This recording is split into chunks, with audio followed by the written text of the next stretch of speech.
are set to be a key voting group heading into the 2024 presidential race, and they're currently facing a wide range of issues, including abortion rights, education, and school safety.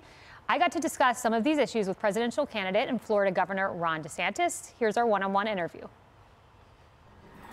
You know, as a woman and a mother, I know it's no secret to you and the Republican Party, extremely important to win over women, suburban women. When it comes to the issue of abortion, you gave an answer on the debate stage. You talked about hearing your daughter's heartbeat, very moving moment, I thought. But one thing that the pro-life movement is about is supporting vulnerable women. Senator Rubio has proposed the Unborn Child Care, or a Child Protection Act that would essentially give child support from the moment of conception. Is that something you'd consider? It would force states to force men to give women what they're due from the moment of conception. These men, look, most of these women do not want to have abortions, but they feel like they have no other options because they get no support. And that's because a lot of these men are nowhere to be found. They should absolutely be providing support. They should absolutely be held accountable. What we've done in Florida is we've recognized that being pro-life means for the whole kit and caboodle. So we've expanded postpartum medical care for poor women to a full year after they have a child. We've also done things to advance options for foster care and adoption, because that is something that we want to be able to foster. I think a lot of it comes down to whether women think it's financially feasible to do that. And when they don't get support from the father, then it can be overwhelming. So we in Florida are sympathetic to those women in that situation. Senator Marsha Blackburn, has considered legislation that would give grants to states to put armed guards at schools, to put retired law enforcement at schools, to harden schools. Is that something you would consider on a federal level? Well, we've done it. Florida's the model for what we've done. I came into office on the heels of the Parkland massacre down in Broward County, and it was a very traumatic incident for our state. And, you know, I've known now some of the parents I've become friends with, and so we've put our money where our mouth is. We also have the Guardian program, which allows civilians who are trained to conceal carry on campus. And the media and the left, they say, oh, teachers should not be forced to carry firearms. Of course not. No one's saying you should.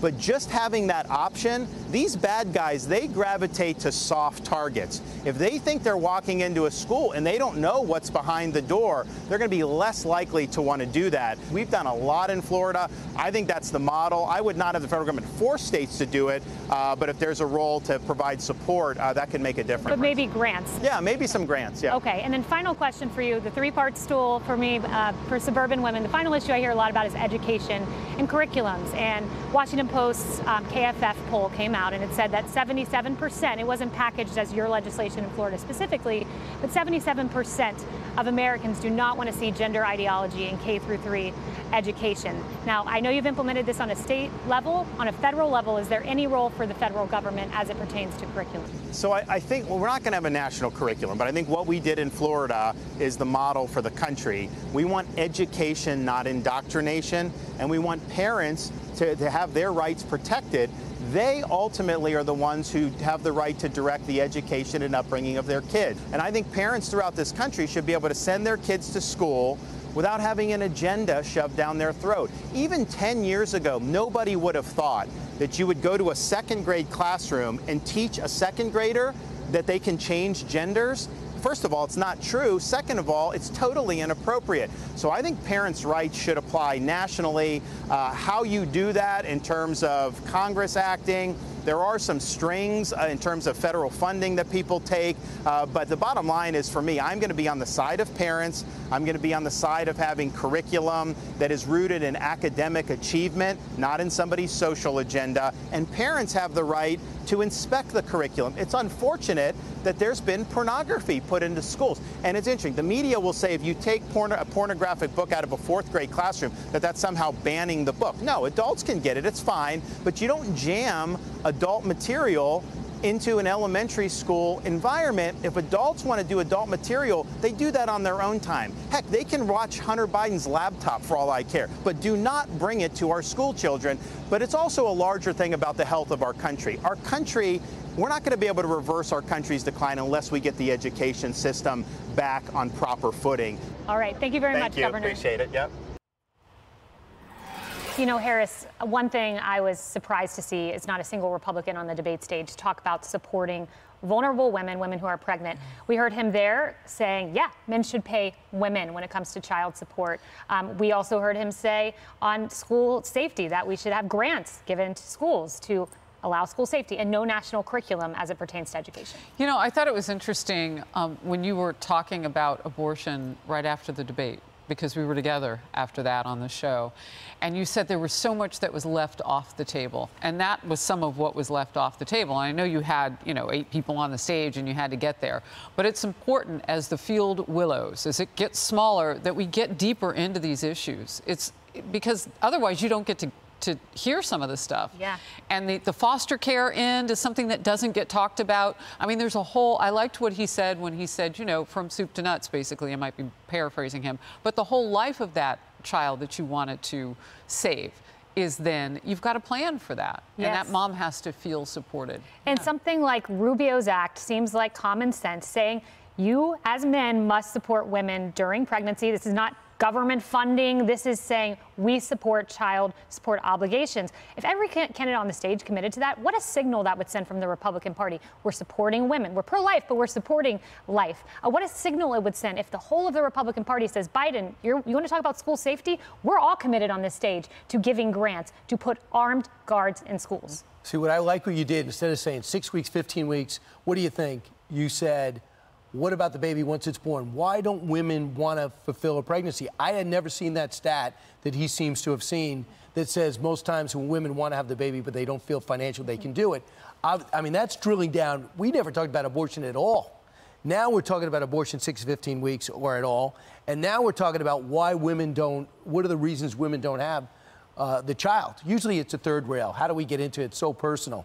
But I think that's where the conversation has to go. If you really want to solve it and don't want to use it as politics, and you brought up a great category, suburban women probably will decide this next election, and that's where President Trump lost the most in 2020. Yeah. And Emily, and not just solve it, but if you want to beat Democrats on this issue, because they are galvanized by it. We saw the polling coming out of the rolling away of Roe versus Wade. So if you want to take them on, you got to deal with this issue as a party. I'm sorry. One of the things that I found was really interesting that he said, to the point about women not wanting to have abortions, Charlotte Lozier Institute polled this, and 70% of women feel that their decision is coerced. It's not a decision they wanted to make.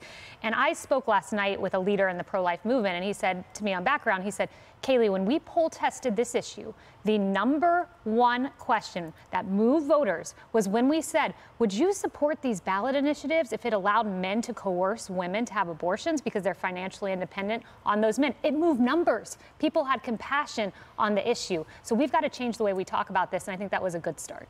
That's right. I think obviously framing matters, narrative matters, especially when you're combating the left, which has such a sort of arsenal and a surgical dagger way of distorting and perverting how people feel about the pro-life movement. What I appreciated about your interview is that you drew out a practicality and the issue of enforcement, or how exactly it would be done by the governor. I think part of people's frustrations, I know mine included, of candidates is when everything is simply aspirational. And we saw that a little bit at the first debate where Nikki Haley came out and said, well, okay, but let's talk brass tacks. Let's talk numbers in the Senate, and here's why this matters, our feelings aside. And I appreciated that as a voter. How, sir, are you going to get that done? So when he brought up the national legislation or the national aspect of it in the form of education, for example, I really appreciated that style. What struck you about that? What I really liked, I've got to say, I couldn't help but chuckle a little, was when Carly, he mentioned Hunter Biden's laptop. That was quite a line. And well, to the point of the criticism that has surrounded Ron DeSantis has been likability, which I think is kind of strange and very unfair. I don't personally care if a politician is likable. Do you get things done? That's what I care about. Maybe you could talk about likability a little more in the primary when the election is so far away, but when it comes down to it, I think his greatest asset is what he was able to display on the debate stage. And it was clear that his strategy was name a topic and I will tell you how I handled it. And it's clear in this interview that you just had with him that the pro-life position is not a losing position. Yep. And especially with what he has already done in Florida when he talks about postpartum medical care, foster care, and adoption. You know, something else from your interview, too, that was just a blaring opposition to what we're seeing from the current president was empathy. I mean, you caught this governor in the middle of a hurricane. Yes. I mean, the aftermath of a brutal hurricane that had hit the Gulf Coast. And you were there with your family.